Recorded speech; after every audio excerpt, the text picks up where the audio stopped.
नव दुल्हन जैसी जनकपुरी अच्छी तरह से सजा पाई है। नव दुल्हन जैसी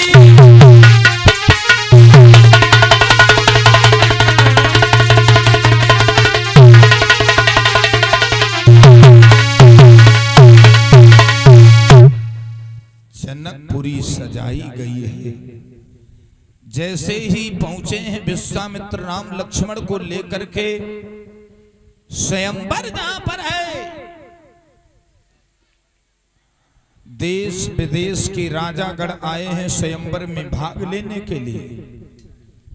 जनक जी ने उद्घोषणा की है, जय कारण महीप सब आए, प्रण जो था इस धनुष को जो तोड़ेगा, जानकी का विवाह उसी के साथ होगा। अब देखो परीक्षित जी, एक राजा उठता है, अपने इष्ट देवता को प्रणाम करता है और कहता है, हे प्रभु हमसे ही टूटे, इनसे नहीं टूटे, हमसे टूटे। अच्छा 100 आदमी हो और एक आदमी कहेगी हमसे टूटे और 99 हो वो कह रहे हो कि इससे ना टूटे, तो एक एक है 99 है। वो अपने देवताओं से विनती करे, प्रभु इससे नहीं टूटे, हमारा नंबर आए तो हम ही से टूटे। लेकिन कहा तो यहां तक गया, हिला भी नहीं पाया धनुष। भूप सहस्त्र 10 कई बार, एक सहस्त्र होता है 10,000 का, यानी 1000 का, और भूप सहस्त्र 10,000 राजा एक ही बार में लगे। बोले 10,000 राजाओं के 20,000 हाथ हो गए तो धनुष था कि क्या था?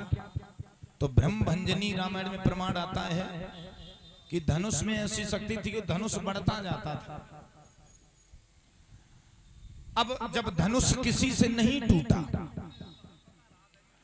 जनक जी के नयन सजल हो गए और खड़े हो गए दरबार में। कहां गए?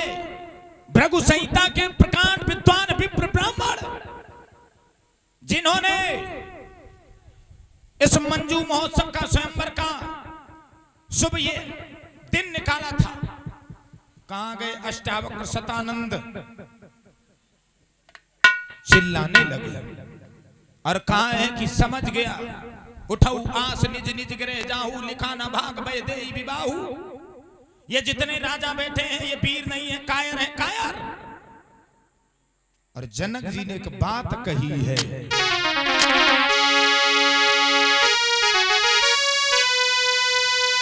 आर्य समझ लिया उन पुरखों की, संतानों में तासीर नहीं। और हम खुले तौर से कहते हैं पृथ्वी पर कोई भी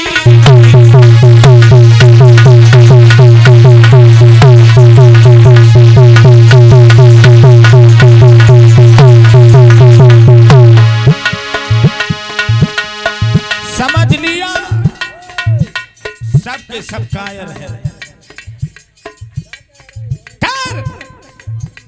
लक्ष्मण जी खड़े हो गए, रुक जाओ जनकराज, क्या कहा तुमने? क्या तुम्हें मालूम नहीं है अभी? बोले लक्ष्मण जी,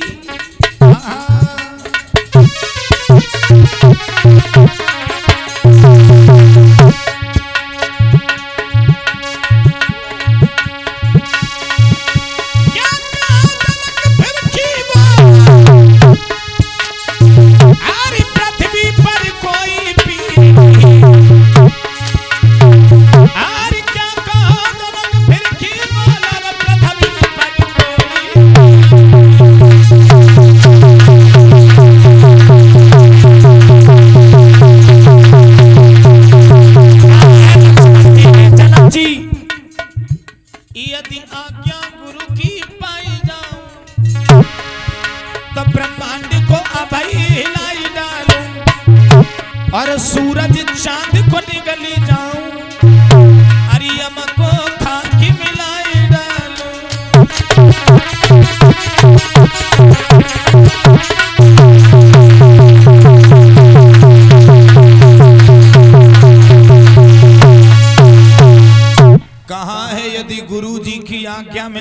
बड़े भैया की आज्ञा मिल जाए। जनक, धनुष की बात करते हो, पृथ्वी को उथल पथल कर दूं, समझा कि नहीं? विश्वामित्र खड़े हो गए। विश्वामित्र कहने लगे, बैठो लखन खामोश, ये काम तुम्हारा है नहीं, व्यथा बढ़ाते रोष। अच्छा, हाँ, लक्ष्मण को बैठा दिया, राम जी को इशारा किया, राम उठो राम, भंजो यही चापा, तोड़ो तात जनक पर तापा। आगे बढ़े, प्रणाम किया गुरुदेव को, धनुष को प्रणाम किया। लेत चढ़ावत खेचत गाड़े, काहू न लखा देख सब ठाड़े। उठाते हुए देखा, लेकिन वो धनुष कब टूट गया किसी ने नहीं देख पाया। वाह भाई वाह, मंगलमय ध्वनि होने लगी, सीताराम मंगलमय ध्वनि। परीक्षित जी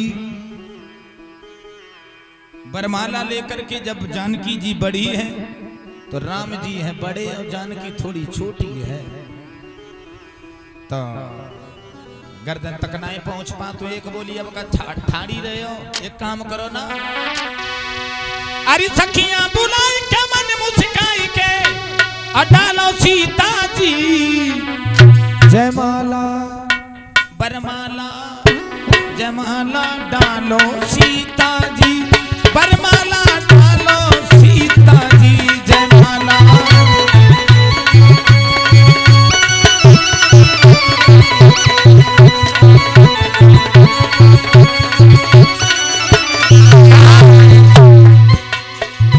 राम जी बड़े थे भैया, सीता जी छोटी, कैसे पड़ेगी माला सोच में पड़ी थी। कहा, एक बोली, राम जी झुकाई के मन मुझकाई के डालो सीता जी जयमाला।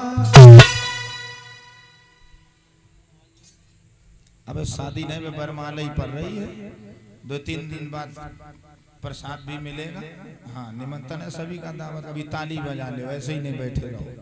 जयमाला डालो सीता जी, बरमाला डालो सीता जी जयमाला।